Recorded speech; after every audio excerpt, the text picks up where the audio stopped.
and going to take some 30 odd questions, some very good questions। आज दोस्तों कुछ हम एक रियल प्रेशर को समझेंगे और आज शुरू करेंगे दोस्तों हम अपना आज का यह दूसरा मतलब दोस्तों एक धुआंधार सेशन कोहलर। आइए दोस्तों शुरू करते हैं। कोहलर यह सिद्ध करना चाहता था कि सीखना क्या है। तो यह एक ऐसी स्थिति है जिसमें व्यक्ति पशु से श्रेष्ठ है, स्वायत्त या यादृच्छिक क्रिया है, संज्ञानात्मक संकार्य है, परिस्थिति के विभिन्न अंगों का प्रत्यक्षीकरण है। दोस्तों आइए देखिए एक मजेदार दोस्तों मजेदार कई प्रकार की व्याख्या से भरा हुआ यह दोस्तों एक पेपर रहेगा। यस, इसको आइए गो शुरू करते हैं। दोस्तों आपको बता दें कोहलर ने व्यवहारवाद को रिजेक्ट कर दिया। उसने कहा कि हम मशीन नहीं है। तो कोहलर का सिद्धांत कई मायनों में मील का पत्थर है। पहली बात तो इसमें एसआर का कोई चक्कर नहीं है दोस्तों, उद्दीपक अनुक्रिया। और दोस्तों उन्होंने क्या कहा कि व्यक्ति सीखने के दौरान भले ही रास्ता अनन्य नजर आ रहा हो, समाधान नहीं। दोस्तों उसने क्या कहा, कोहलर ने सिद्धांत दिया है किसका, सूझ का। और दोस्तों मैंने सारे क्लास में आपको ऑनलाइन ऑफलाइन सब में पढ़ाया। तो उसने कहा कि अधिगम के दौरान अधिगमी पूरे होशो हवास में रहता है, वह चेतना युक्त होकर विवेकशील होकर सीखता है, अर्थात वह सीखने के दौरान पूरी तरह से फोकस्ड होता है और यह वो होशो हवास में करता है। और यह दोस्तों क्या कहलाता है, संज्ञानात्मक प्रक्रिया। यह दोस्तों इसका एक बहुत ही हॉट क्वेश्चन था। मतलब कि देखिए दोस्तों कहने का अर्थ क्या है कि जैसे बिल्ली दोस्तों पिंजड़े को खोलने की कोशिश कर रही है। थॉर्नडाइक के प्रयोग को दोस्तों अनजाने में पहली बार तो पिंजड़ा गलती से ही खुला था दोस्तों। मतलब कहने का अर्थ है गाइस, जैसे मैंने आपको बोला था कैसे गाइस, पहले सोचिए दोस्तों अधिगम में क्या कह रहा है कोहलर। मैं हमेशा अपने क्लास में समझाता हूं। जैसे दोस्तों मेरा फोन है और मैं इसे ऐसे से देख रहा हूं, ऐसे से टिप टाप कर रहा है एक छोटा बच्चा और एक कॉल लग गया दोस्तों। अपन दौड़ कर किसको कॉल लगा दिया, यह अनजाने में लगा है, बल्कि वो तो कॉल लगाना भी नहीं चाहता था, अनजाने में कॉल लग गई। इसे अधिगम नहीं कहते दोस्तों। जब आदमी अच्छे से पूछे भाई कैसे लॉक खोलूं, कैसे किसी को कॉल लगाऊं, मुझे चचा को कॉल लगाना है, दादा को, पापा को कॉल लगाना है, इसके लिए विधिवत भैया पहले ऐसे कोड डालो, फिर ऐसे यहां डायल पैड से डायल करे। और यह आदमी सोकर नहीं सीखेगा, पूरे होशो हवास में सीखेगा। यह जो संज्ञानात्मक प्रक्रिया है वह अलग करती है दोस्तों किसके सिद्धांत को, कोहलर के सिद्धांत को व्यवहारवादियों के सिद्धांत से। इसलिए कोहलर ने क्या कहा कि अधिगम एक संज्ञानात्मक, दोस्तों कहने का मतलब यह है कि भले ही तो मैं इसे आपको सुल्तान से समझा सकता हूं, भले ही सुल्तान यह नहीं समझ पा रहा है क्या कि भैया यह छड़ी, दोस्तों शुरू में अब जरा सोचिए गाइस, अगर शुरू में ही जान जाता कोहलर का सुल्तान क्या कि भैया इस छड़ी से केला खाया जा सकता है, सीधा छड़ी नहीं उठा देता, वो हाथ फैलाता है पिंजरा तोड़ने की। पर ये हर काम, चाहे हाथ फैलाना हो चाहे पिंजरा तोड़ो, वो पूरे होशो हवास में कर रहा है। वो अपने लक्ष्य को जानता है, सिर्फ नहीं ढूंढ पा रहा है क्या, तो बहुत ही जो सूझ की उनकी परिभाषा है, सिर्फ नहीं समझ पा रहा है किसको, माध्यम को।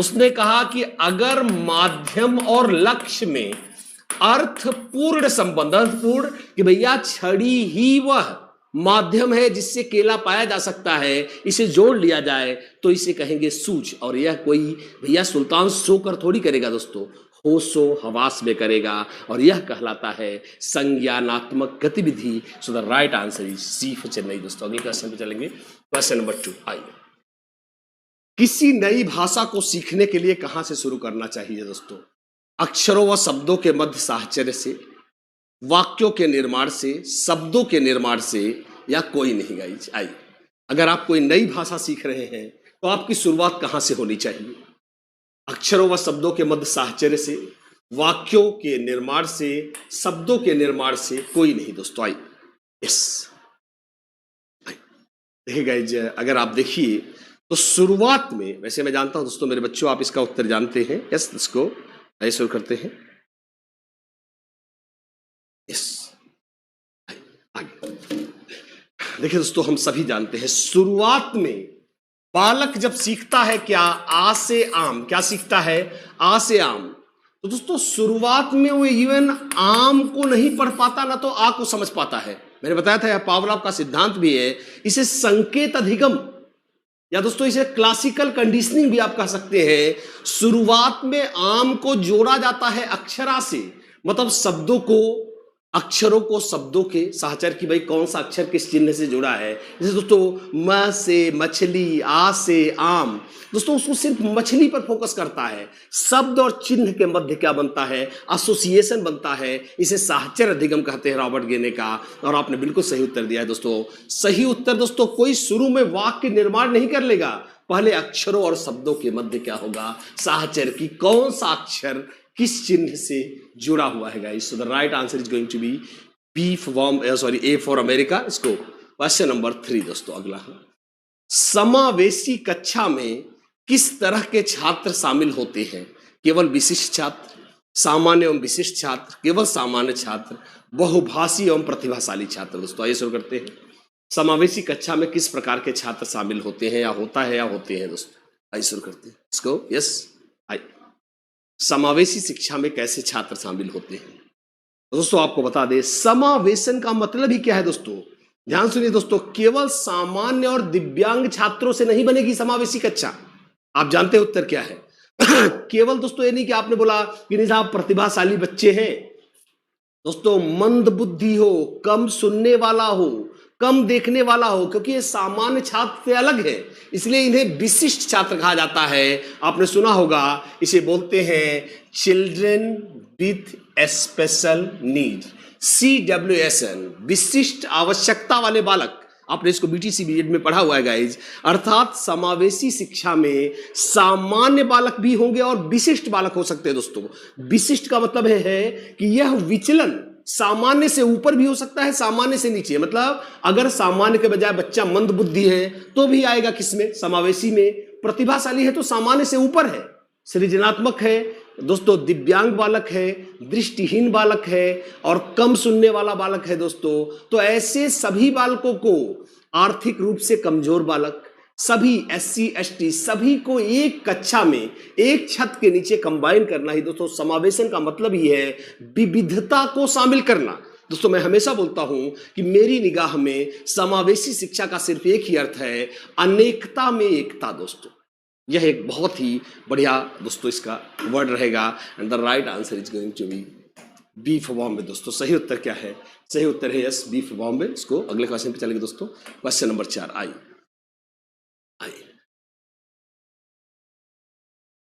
दोस्तों कह रहा है क्या, निम्न में से किसे अक्षमता, देखिए निम्नलिखित शब्दों में गणित संबंधी अधिगम अक्षमता को कौन सा पद परिभाषित करता है। नीरसता संबंधी दोष, पठन दोष, गणना दोष, कोई नहीं गाइज।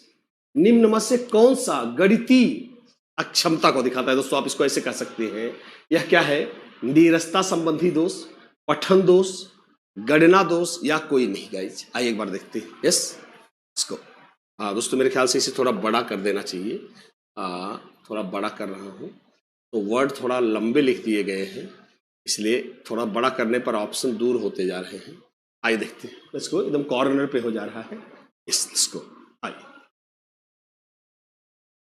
गाइज, हम सभी जानते हैं यह दोस्तों, हमेशा यूपी टेट में एक क्वेश्चन इधर से आता ही आता है guys, dyslexia, Alexia. And the right answer is guys, हम सभी जानते हैं इसे डिस्कैलकुलिया बोलते हैं। क्या बोलते हैं, डिस्कैलकुलिया। और इसी को बोलते हैं दोस्तों गणना संबंधी दोष, जैसे जोड़ते वक्त हासिल भूल जाना, कोई शब्द मिस कर जाना, या एक बालक को 55 में 56 जोड़ने के लिए कहा गया तो उसने इधर 11 लिख दिया, इधर 10 लिख दिया दोस्तों। अब उसने हासिल को एडजस्ट नहीं किया तो यह गणना दोष कहलाएगा दोस्तों। क्या कहलाएगा, गणना दोष कहलाएगा। ये आगे चलते दोस्तों क्वेश्चन नंबर 5 पर। समावेशी, देखिए दोस्तों क्या, समावेशी शिक्षा की सफलता के लिए क्या आवश्यक है। क्षमता निर्माण का अभाव, अभिभावकों की भागीदारी न होना, अलगाव, या फिर संवेदनशीलता। यस, इसको आइए शुरू करते हैं दोस्तों। समावेशीकरण के लिए इनमें से क्या आवश्यक है। यस, ओके, यस, इसको। और हम सभी जानते हैं दोस्तों इसका सही उत्तर क्या है। दोस्तों समावेशन के लिए क्षमता दोस्तों आपको विभिन्न, हम सभी जानते हैं गाइस, अलग अलग क्षमताओं वाले बालक हैं, तो क्षमता सबके लिए क्षमता निर्माण तो आप में होना ही चाहिए। जब इसका अभाव होगा तो काहे की समावेशी शिक्षा, अर्थात ये आपका उत्तर नहीं है। अभिभावकों की भागीदारी का ना होना, अभिभावकों की भागीदारी दोस्तों जरूर होनी चाहिए, अर्थात ये भी गलत। दोस्तों सिंपल सी बात क्या है कि समावेशन कोई आपके आप खुद सोचिए दोस्तों, ये पॉइंट क्यों नहीं, क्यों हम इसको काट रहे हैं दोस्तों। अगर अभिभावक स्कूल में भेजेगा तभी तो, अब भैया इस अभिभावक लाठी लेकर खड़ा है, खबरदार मेरे बच्चों को मत पढ़ाओ, तो भैया कहां से समावेशन होगा। इसलिए समावेशन के लिए अभिभावक का जागरूक होना भी दोस्तों जरूरी है। और अगला क्या है, अलगाव। दोस्तों समावेशन आप ऊपर कह रहे हो, जब सबको फूट डालो और राज्य करोगे तो कहां से समावेशी होगा। दोस्तों सही उत्तर क्या है कि आपको हर प्रकार के बालक को सिखाने के लिए संवेदनशील होना पड़ेगा guys, and the right answer is going to be D for Denmark. Let's go अगले क्वेश्चन पे चलेंगे दोस्तों। क्वेश्चन नंबर 6, आइए। निम्न में से कौन सा संवेग का तत्व नहीं है दोस्तों, आइए। व्यवहारात्मक, संज्ञानात्मक, संवेदी या दैहिक, आइए।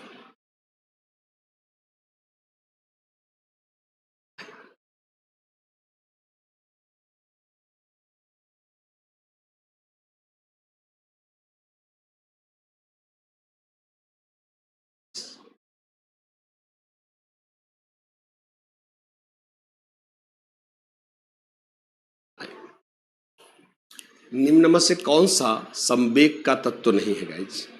यस, आइए शुरू करते हैं। Yes, right. दोस्तों जैसा आपको बता ही चुका हूं, यह क्वेश्चन दोस्तों बहुत ही, it is a very solid question. Yes, तो व्यवहार संवेग के दोस्तों 3 तत्व माने गए हैं। व्यवहारात्मक, गुस्सा आना, यह संज्ञानात्मक है दोस्तों। आपने गाली दे दी, मार दिया, व्यवहारात्मक है। इसे महसूस करना संवेदी है, जबकि दैहिक दोस्तों हमारा सही उत्तर है। दैहिक इज द राइट आंसर। इसको आगे चलेंगे दोस्तों अगले क्वेश्चन पर। क्वेश्चन नंबर 7, संज्ञानात्मक क्षेत्र का सही क्रम क्या है दोस्तों। बराबर आपको मैं दिखाता हूं दोस्तों। यस, संज्ञानात्मक क्षेत्र का सही क्रम क्या है। तो मैंने आपको पहले ही बोला है, ये क्वेश्चन है दोस्तों जो जरूर आते हैं, आते ही आते हैं, और हमने कई बार दोस्तों यह दिया हुआ है। तो आइए एक बार देखते हैं, संज्ञानात्मक क्षेत्र का सही क्रम क्या है। ज्ञान, अनुप्रयोग, अवबोध, विश्लेषण, संश्लेषण, मूल्यांकन। मूल्यांकन, अनुप्रयोग, विश्लेषण, संश्लेषण, अवबोध, ज्ञान। मूल्यांकन, विश्लेषण, संश्लेषण, अनुप्रयोग, अवबोध, ज्ञान। या ज्ञान, अवबोध, अनुप्रयोग, विश्लेषण, संश्लेषण और मूल्यांकन। दोस्तों आइए शुरू करते हैं। यस, लेट्स गो, आइए। राइट, ओके दोस्तों, आपके उत्तर आने शुरू हो गए हैं। I can just go through your answers. कई बार दोस्तों हम इसे देख चुके हैं। 1956 में दोस्तों, 1956 में बेंजामिन ब्लूम ने, किसने, बेंजामिन ब्लूम ने अपना संज्ञानात्मक क्षेत्र दिया। कौन सा क्षेत्र दिया दोस्तों, संज्ञानात्मक क्षेत्र दिया। और दोस्तों इसके 6 चरण है। पहला, जानकारी को प्राप्त करना, जानकारी को समझना, जानकारी को उपयोग में लाना, जानकारी के विभिन्न पक्षों में फेरबदल करना, विश्लेषण, फिर उन्हें दोस्तों लास्ट में समझाने के लिए एक रूप बना देना, और लास्ट में सीखी गई जानकारी कितनी महत्वपूर्ण है इसके लिए मूल्यांकन करना। दोस्तों कई बार इसे ले चुका हूं। D for Denmark is the right answer. दोस्तों सही उत्तर क्या है, डी फॉर डेनमार्क। उसको क्वेश्चन नंबर 8, निम्न में से कौन सा अच्छे शिक्षण की विशेषता नहीं है दोस्तों। निम्न में से कौन सा अच्छे शिक्षण की विशेषता नहीं है। ऑप्शन ए, स्वेच्छाचारी, जनतांत्रिक, सहानुभूतिपूर्ण, वांछनीय सूचनाएं देने वाला। आई इसको, यस, आई ओके। निम्न में से कौन सा अच्छे शिक्षण की विशेषता नहीं गाइज। पहला, स्वेच्छाचारी, जनतांत्रिक, सहानुभूतिपूर्ण, वांछनीय। देखिए गाइज सिंपल सी बात क्या है कि अच्छा दोस्तों, जनतांत्रिक का ही दूसरा नाम क्या है, बाल केंद्रित। दोस्तों सिंपल सी बात क्या है कि शिक्षक, आप जानते हैं शिक्षण तो बाल केंद्रित होना ही चाहिए, अर्थात यह आपका उत्तर दोस्तों नहीं है। सहानुभूतिपूर्ण, दोस्तों शुरुआत में, अब आप तो खूब 3 महीने में रो रो कर लिखे हो, अब आप टीचर बन गए दोस्तों, स्टूडेंट बेचारा 1 महीने से गलत कर लिख रहा है, तो हर आदमी को सही लिखने में दोस्तों शुरू में तो थॉर्नडाइक का नियम हावी ही रहेगा, त्रुटि और प्रयास तो चलता ही रहेगा थोड़े दिनों तक। ऐसे में दोस्तों सभी को वक्त चाहिए होगा, और इस दौरान त्रुटि और प्रयास जब वो कर रहा है तो आपको बच्चे की वास्तविक क्षमता, जैसे दोस्तों कोई गलती हो गई, अब नहीं डाकू जालू की तरह उसको पीछे पड़े पहली बार में कर सही लिख, आपको बच्चे के प्रति सहानुभूति, अर्थात ये भी सही है गाइज, ये भी आपका उत्तर नहीं है। वांछनीय, क्या गणित में आदमी हिंदी पढ़ाएगा, कक्षा 1 में क्या मेंडलीव की पीरियडिकल टेबल पढ़ाएगा। जहां पर जो सूचना वांछनीय है, जरूरी है, वही तो आदमी देगा दोस्तों। So the right answer is going to be क्या कि स्वेच्छाचारी। दोस्तों स्वेच्छाचारी क्या है? तानाशाही। भाई स्वेच्छा से, भाई हमारे कहने मतलब आप बोलोगे नहीं साहब मैं तो कक्षा 1 में मैं अपनी मर्जी से पढ़ाऊंगा, मैं तो अपनी पीएचडी की थीसिस पढ़ाऊंगा, मैं तो कक्षा 1 में दोस्तों प्रोबेबिलिटी संभाव्यता पढ़ाऊंगा, तो ऐसे में आदमी कहां से सीखेगा? इसलिए आपको तानाशाही रवैया, स्वेच्छाचारी में कहते नहीं कि अरे यार ये आदमी बड़ा स्वेच्छाचारी है। स्वेच्छा मतलब किसी नियम को नहीं मानता, किसी कानून को नहीं मानता, अपनी मर्जी चलाता है। तो ऐसे में शिक्षण कहां से हो पाएगा guys? So right answer is going to be A for America. Let's go. आई क्वेश्चन नंबर 9। अभिप्रेरणा का प्रत्याशा सिद्धांत किसके द्वारा दिया गया है? दोस्तों बहुत बार पढ़ा चुका हूं, मैं चाहूंगा एक बार आप दोस्तों जरूर आइए। Let's go. यस, अभिप्रेरणा का प्रत्याशा सिद्धांत किसने दिया है? विक्टर ब्रूम ने, मास्लो ने, हर्जबर्ग ने या स्किनर ने? दोस्तों कई बार मैंने इसको वैसे भी पढ़ाया है, तो मैं चाहूंगा कि आप जरूर इसका उत्तर दें। अभिप्रेरणा का प्रत्याशा सिद्धांत किसकी देन है? विक्टर ब्रूम की, मास्लो की, हर्जबर्ग की? दोस्तों हम सभी जानते हैं।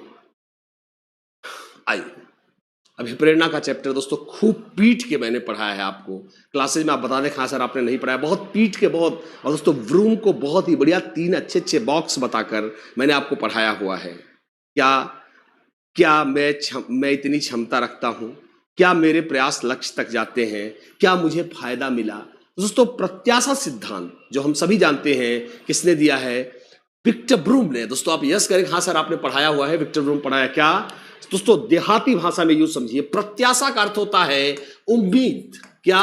उम्मीद। दोस्तों कहने का अर्थ है कि किसी कार्य को करते समय हमें उस काम से एक फायदे की उम्मीद होती है, और अगर हम उस काम को आगे करना चाहते हैं तो हमारी उम्मीद के अनुसार या तो फायदा मिले तब अपन प्रेरित होंगे, या हमारी उम्मीद से ज्यादा भी फायदा मिल जाए तो भी प्रेरित होंगे। पर अगर हमारी उम्मीद से कम फायदा मिला तो हम प्रेरित नहीं होंगे। दोस्तों मैंने आपको क्या बोला था कि जैसे एक मजदूर काम करने की तलाश में एक आदमी से जाता है और बोलता है भाई मैं काम चाहता हूं, तो बोला हाँ भाई ठीक है काम कर लो, मैं तुमको पैसे दूंगा। अब उसने कहा भाई ठीक है कितने पैसे दोगे? उन्होंने कहा नहीं साहब काम कर लो, मैं दूंगा यार, मैं बढ़िया दूंगा। अब शाम को उसको 2 रुपए का सिक्का दे रहा है, कोई 2 रुपए में काम करता है। दोस्तों यहां पर दोबारा उस आदमी के यहां काम नहीं करना चाहेगा, क्योंकि उसकी उम्मीद से बहुत कम पैसा मिला है। दोस्तों सिंपल सी बात क्या है कि अगर हमारे द्वारा उम्मीद किया गया फायदा और वास्तविक फायदा, ध्यान से देखेंगे, वास्तविक फायदा दोनों या तो बराबर हो या तो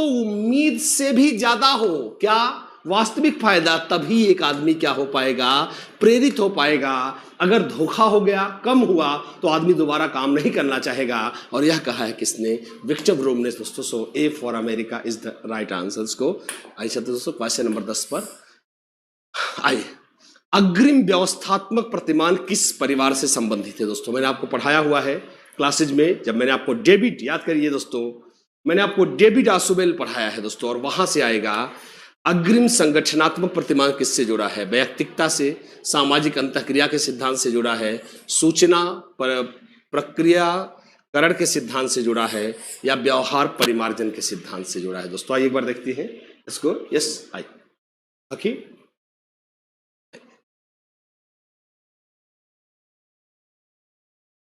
यस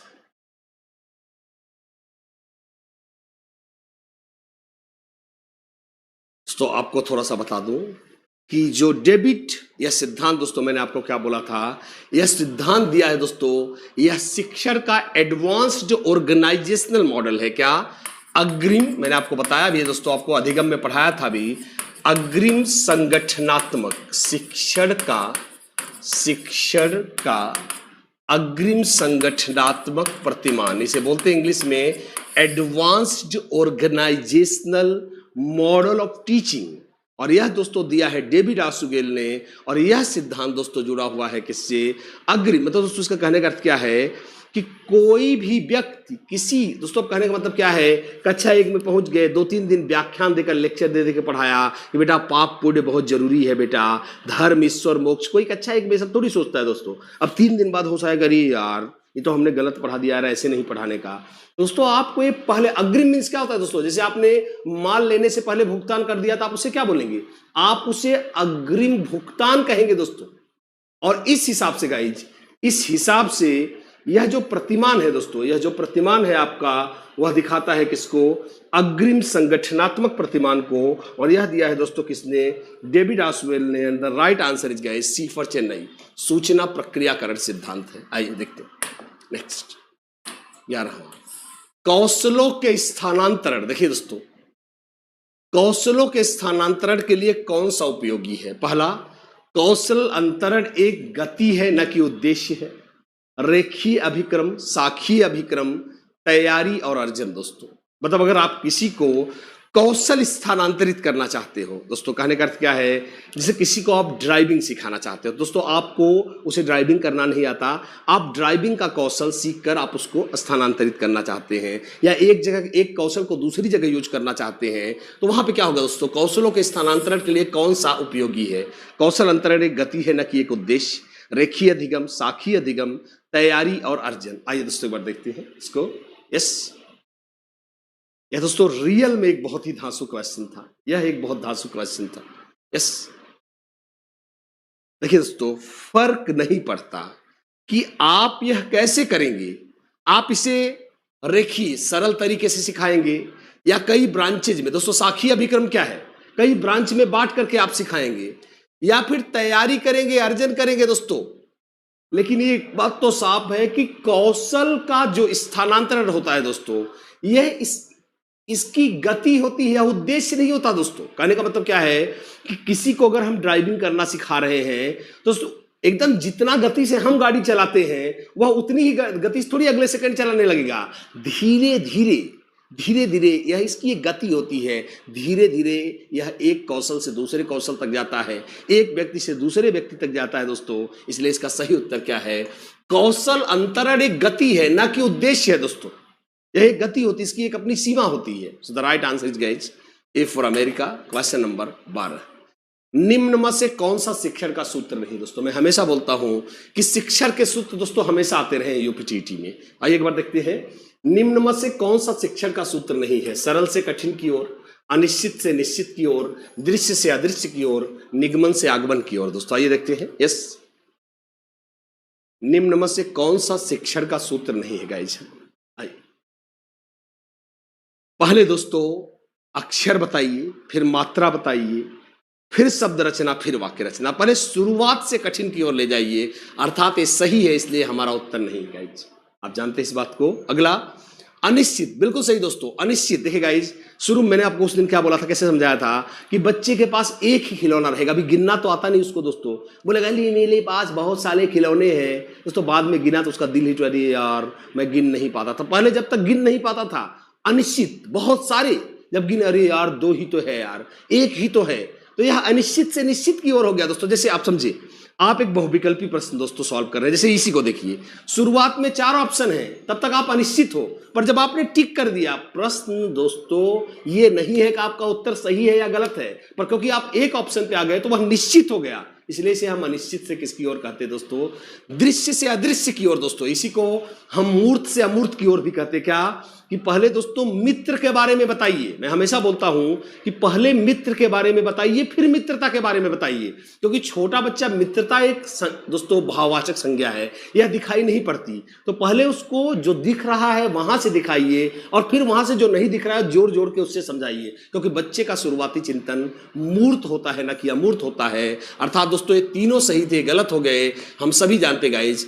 आगमन से निगमन होता है दोस्तों, आगमन से निगमन होता है। इसलिए दोस्तों आप उदाहरण से नियम भी कह सकते हो, न कि निगमन से आगमन होता है। सो the right answer is guys D for Denmark. को आगे चलेंगे। क्वेश्चन नंबर 13, सूक्ष्म शिक्षण का प्रथम पद क्या होता है दोस्तों? प्रतिपुष्टि, शिक्षण, योजना बनाना, प्रस्तावना। आइए इसको, सूक्ष्म शिक्षण का प्रथम पद क्या होता है?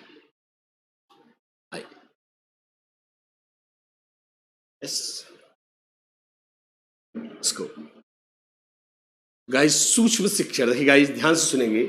सूक्ष्म शिक्षण दोस्तों इनविजिबल पावर पे चलता है। देखिए जैसे इसके शुरुआती दोस्तों सूक्ष्म शिक्षण का जो चरण है, जो साइकिल है, वो जो आपके एनसीईआरटी ने बनाया दोस्तों, उसमें 5 चरण आते हैं।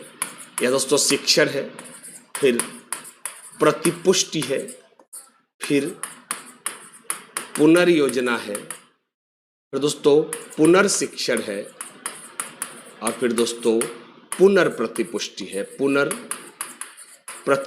है 6 मिनट, 6 मिनट, 12 मिनट, 6 मिनट, और दोस्तों हम सभी जानते हैं यह पूरी साइकिल 36 मिनट की होती है। पर दोस्तों ये बात ध्यान रखेंगे, इसमें पहला चरण दोस्तों इनविजिबल होता है। आप जानते हैं दोस्तों ऐसे, क्योंकि यहां पुनर्योजना आ रही है, इसलिए एक बार योजना, और देखिए दोस्तों वैसे नियम के अनुसार इसका उत्तर शिक्षण होना चाहिए, दोस्तों क्योंकि एक बार योजना जरूर बनाई गई थी, इसलिए इसने उत्तर में क्या माना था, योजना बनाना। क्या बनाया है दोस्तों, योजना बनाना। So C for Chennai is the right answer. दोस्तों इसको आगे चलते हैं।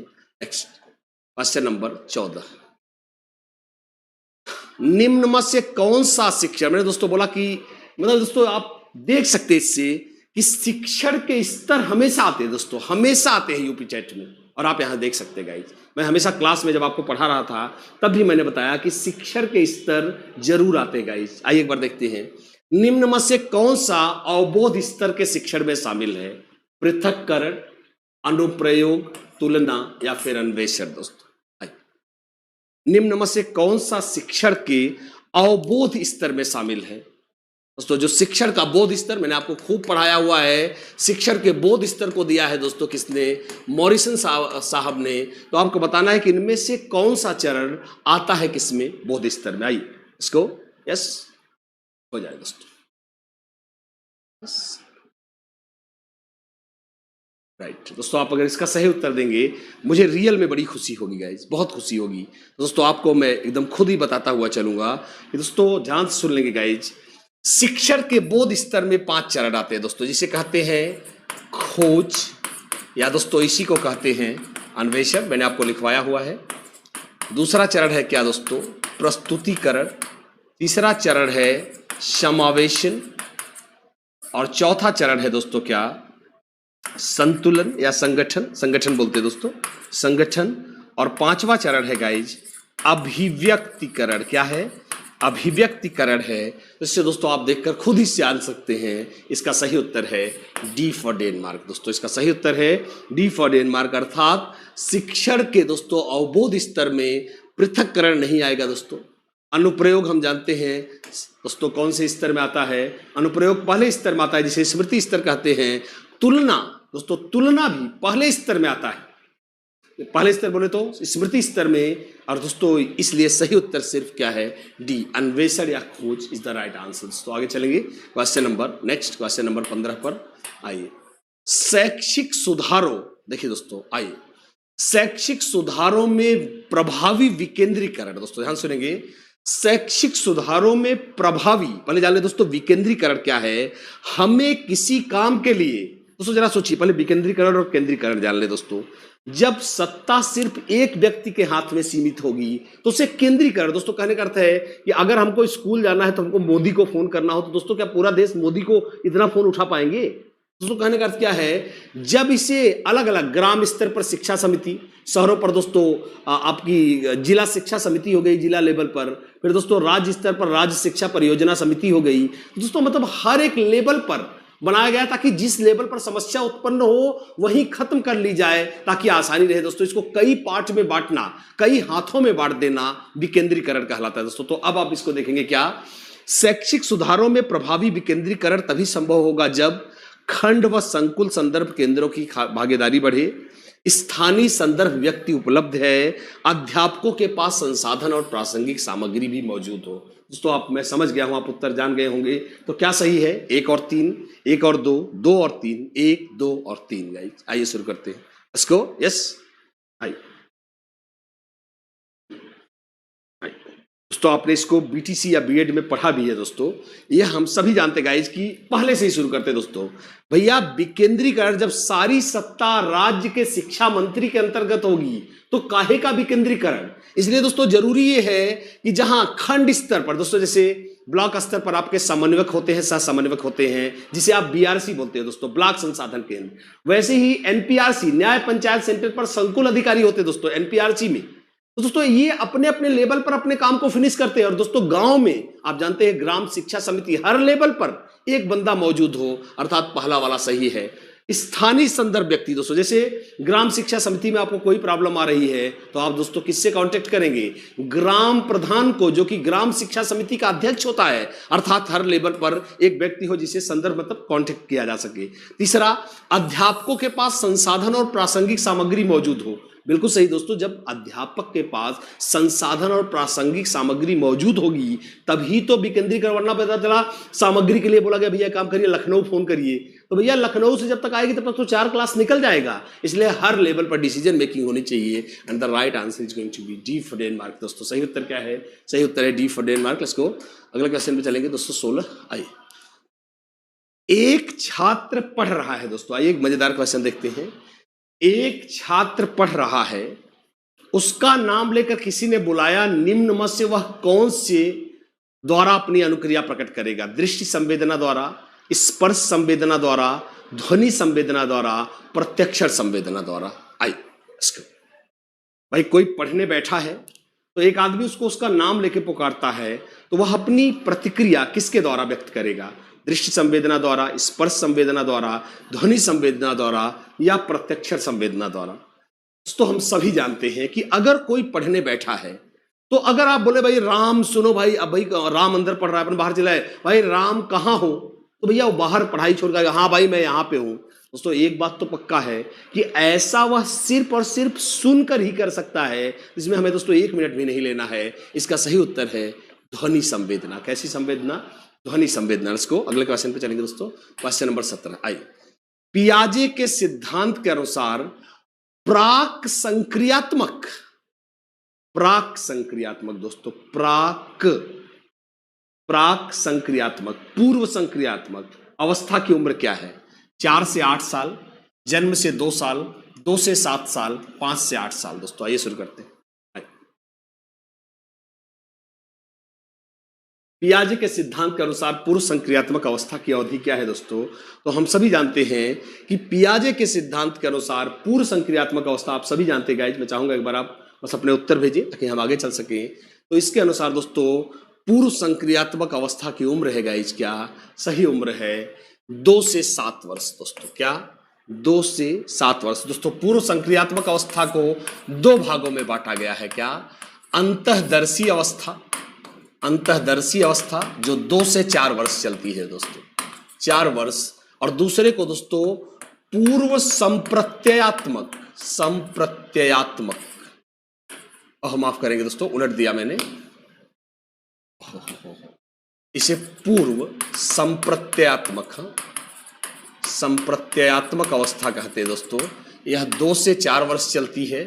और उसके बाद दोस्तों इसे कहते हैं अंतःदर्शी अवस्था, इंट्यूटिव पीरियड, अंतःदर्शी अवस्था, और यह चलती है 4 से 7 वर्ष दोस्तों। मतलब आप इसे देख सकते हैं, इसे 2 भागों में बांटा गया है गाइस, इसको भी 2 भागों में बांटा गया है। फिलहाल दोस्तों हमारा अभी उत्तर क्या है? C for Chennai. चाहे तो आप देख सकते हैं दोस्तों, इसे 2 भागों में बांटा गया है। पूर्व संप्रत्यात्मक अवस्था जो 2 से 4 वर्ष, थोड़ा मैंने घसीट के लिख दिया है तो मैं लिख देता हूं 2 से 4 वर्ष। और दोस्तों अगली अवस्था को इंट्यूटिव पीरियड, दोस्तों इंट्यूशन क्या होता है? अंतःदर्शन, ध्यान लगाना, इसलिए इसे कहा गया है अंतःदर्शी अवस्था, अंतःदर्शी अवस्था, और यह 4 से 7 वर्ष चलती है। पर क्योंकि उन्होंने पूर्व संक्रियात्मक पूछा है इसलिए हमारा उत्तर क्या होगा गाइस? C for Chennai. इसको अगले क्वेश्चन पे चलते हैं, क्वेश्चन नंबर 18। निम्न में से कौन सी, देखिए दोस्तों क्या करेंगे, निम्न में से कौन सी बाद की बाल्यावस्था की बौद्धिक विकास की विशेषता नहीं है दोस्तों? कह रहा है कि इनमें से कौन सी बाद की बाल्यावस्था, मतलब दोस्तों कहने का अर्थ है कि उत्तर बाल्यावस्था की बौद्धिक विकास की विशेषता नहीं है। पहला, भविष्य की योजना की सूझबूझ, विज्ञान की काल्पनिक कथाओं में अधिक रुचि, बढ़ती हुई तार्किक शक्ति, काल्पनिक भयों का अंत।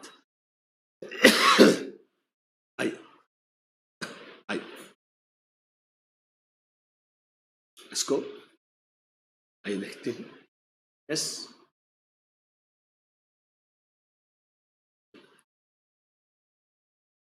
दोस्तों आपको बता दें उत्तर बाल्यावस्था, दोस्तों इसे बाद की बाल्यावस्था का मतलब दोस्तों जो हमारी 6 से 11 या 12 वर्ष, पहले जान ले दोस्तों, जिसे आप नॉर्मली बाल्यावस्था कहते हैं, उसी को ज्यादातर विद्वान उत्तर बाल्यावस्था, बाद की बाल्यावस्था यहां आल्यावस्था है दोस्तों, बाल्यावस्था, इसी को हम उत्तर बाल्यावस्था बोलते हैं, पर हमारे कॉमन में इसी को हम आप बाल्यावस्था कहते हैं दोस्तों। तो आइए आपको बता दें कि दोस्तों ये आप देख सकते हैं भविष्य की योजना की सूझबूझ। पहले हम एक एक पॉइंट लेंगे।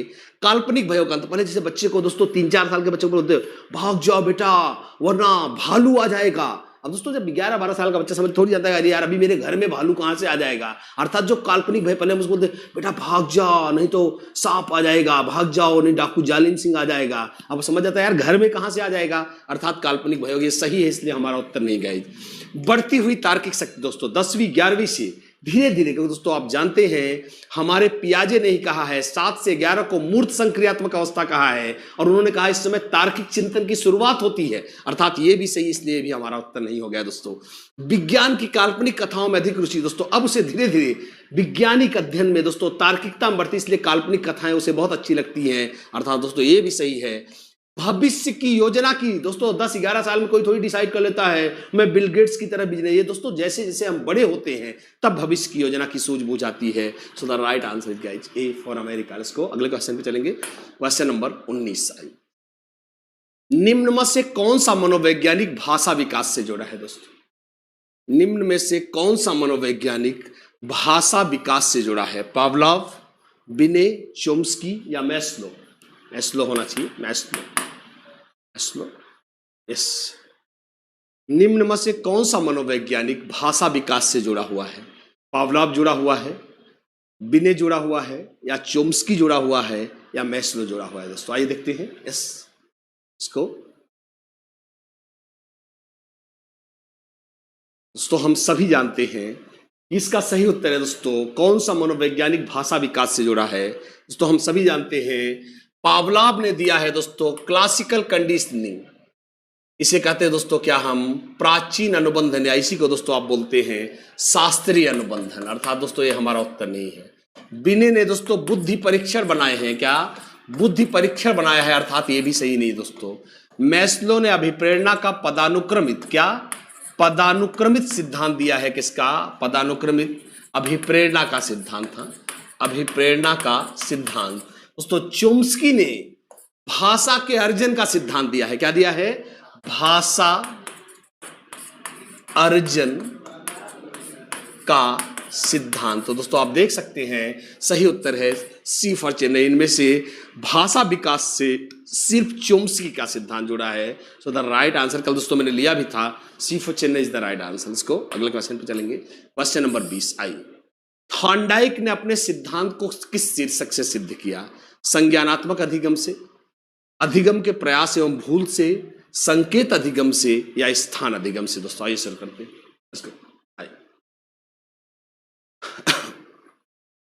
थॉर्नडाइक ने अपने सिद्धांत को किस शीर्षक से सिद्ध किया दोस्तों?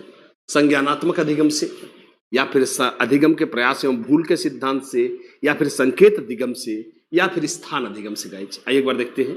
ओके दोस्तों हम सभी जानते हैं कि थॉर्नडाइक ने, देखिए गाइस हम पहले से जानते हैं कि व्यवहारवादी मनोवैज्ञानिकों में उच्च स्तरीय नाम आएगा किसका? हम सभी जानते हैं दोस्तों किसका? थॉर्नडाइक का।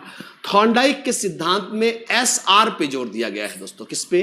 एसआर पे जोर दिया गया है, क्योंकि इसका नाम ही है उद्दीपक अनुक्रिया सिद्धांत। इसलिए एक बात तो पक्का है कि इसका उत्तर यह नहीं हो सकता, क्योंकि संज्ञानात्मक आंदोलन विवेकशीलता सोच पर जोर देता है। अभी अभी हमने दोस्तों शुरू में कोहलर को देखा था, अर्थात यह हमारा उत्तर नहीं दोस्तों। संकेत अधिगम दोस्तों या चिन्ह अधिगम, यह दोस्तों दिया गया है टॉलमैन द्वारा। किसके द्वारा?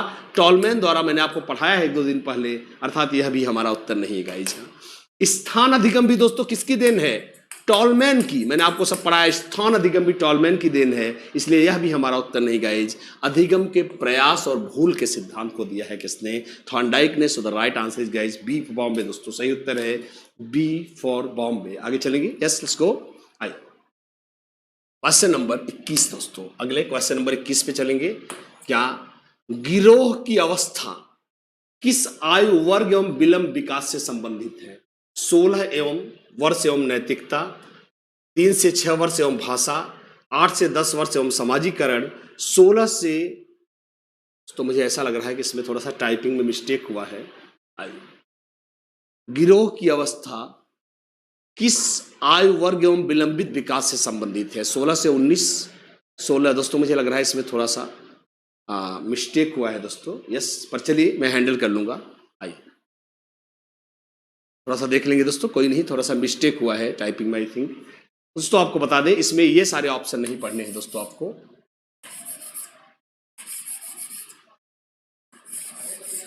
यस, बस इतना ही लेना है दोस्तों। पहले जान ले दोस्तों, इस क्वेश्चन पे बड़ा बवाल मचा था, इसके लिए हम लोगों ने बहुत विरोध किया था।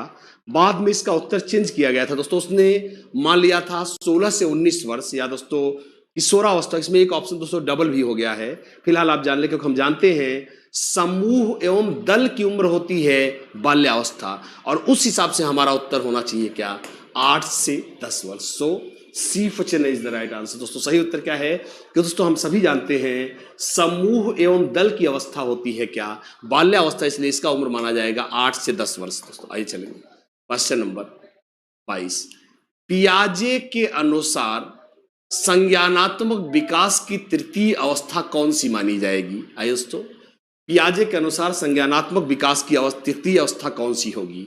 औपचारिक संक्रियात्मक अवस्था, पूर्व संक्रियात्मक अवस्था, मूर्त संक्रियात्मक अवस्था या संवेदी गामक अवस्था? आइए एक बार देखते हैं। यस, पियाजे के अनुसार संज्ञानात्मक विकास की तीसरी अवस्था कौन सी होगी गाइज? आइए देखते हैं। यस,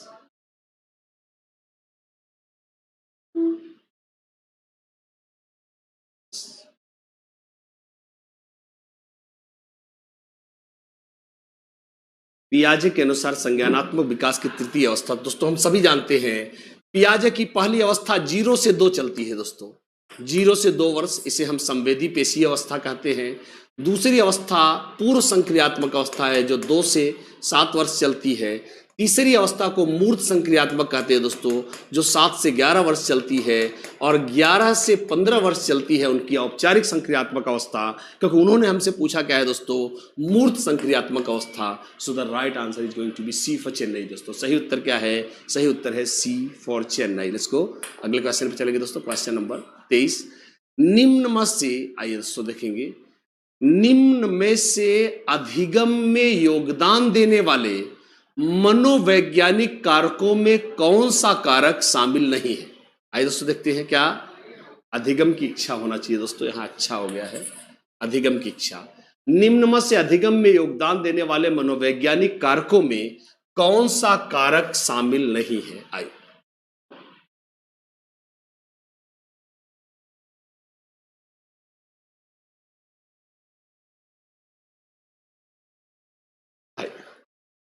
इसको, निम्न में से अधिगम में योगदान देने वाले मनोवैज्ञानिक कारकों में कौन सा कारक नहीं है दोस्तों? अधिगम की इच्छा, प्रेरणा, रुचि, विषय वस्तु का स्वरूप दोस्तों। देखिए गाइस, कहने का अर्थ है मनोवैज्ञानिक कारक कौन से होंगे दोस्तों? कौन होंगे मनोवैज्ञानिक कारक? जो खुद विद्यार्थी से जुड़े होंगे। जैसे अधिगम की इच्छा दोस्तों, अब सिंपल सी बात क्या है कि अब आप सीखना ही नहीं चाहते हो यार, तो कोई जबरदस्ती नहीं सिखा देगा, अर्थात दोस्तों यह मनोवैज्ञानिक कारक है, इसलिए हमारा उत्तर नहीं दोस्तों। प्रेरणा, अधिगम के लिए दोस्तों प्रेरित होना बहुत जरूरी है, और प्रेरणा भी दोस्तों एक मनोवैज्ञानिक कारक है, इसलिए ये भी हमारा उत्तर नहीं है दोस्तों।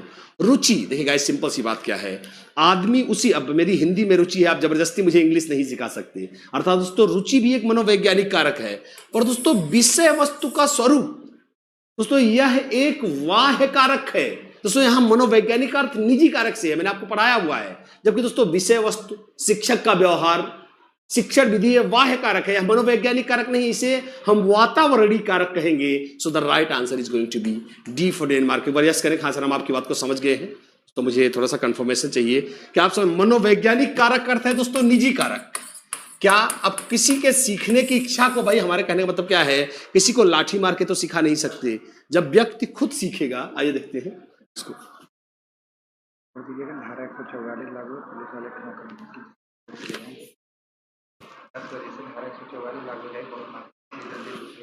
ठीक है, चलिए, ओके, राइट, चलेंगे दोस्तों। यस, इसलिए दोस्तों the right answer is going to be D for Denmark. Yes, let's go question number 24।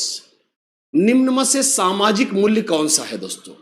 सहायता परक व्यवहार, प्राथमिक लक्ष्य, मूल प्रवृत्ति, आक्रामकता की आवश्यकता। इसमें से दोस्तों आपको बताना है कि सामाजिक मूल्य कौन सा है। अब आप खुद बताएंगे और आप खुद जान भी जाएंगे दोस्तों कि इसमें से कौन सा होगा। आइए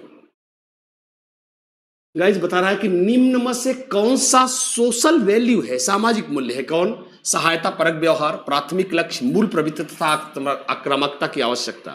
दोस्तों आप खुद जरा ध्यान से सोचिए, प्राथमिक लक्ष्य क्या है जो आपका जैसे दोस्तों हमको क्या है, एग्जाम देने जाना है और दोस्त से फोन पर चैट करना है। तो दोस्तों हमारा प्राथमिक लक्ष्य फोन पे चैट करना नहीं है बल्कि एग्जाम देना होगा, अर्थात यह सामाजिक मूल्य नहीं है गाइस।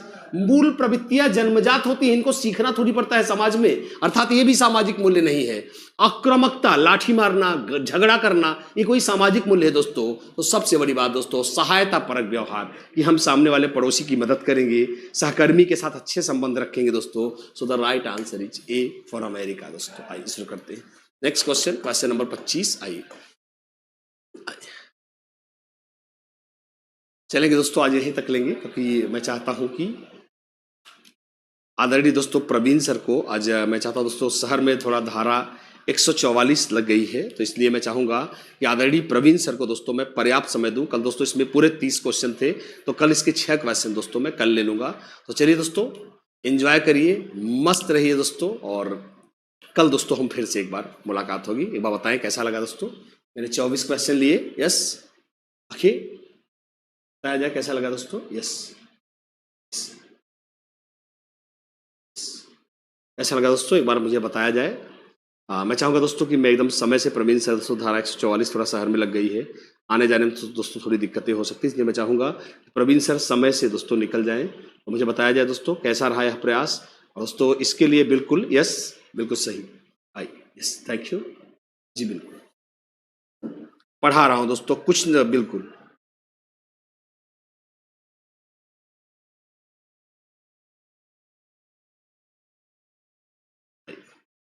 बिल्कुल दोस्तों, आपके लिए कोशिश की जा रही है दोस्तों, हमेशा की तरह पढ़ाया जाएगा दोस्तों। लगे रहिएगा इस धीरे धीरे, मैं चाहता हूं दोस्तों धीरे धीरे, मैं हमेशा बोलता हूं आप लगातार एक एक प्रैक्टिस को देखिए दोस्तों। Every practice will teach you something, her practice से आप कुछ नया सीखेंगे और मैं भी सीखूंगा।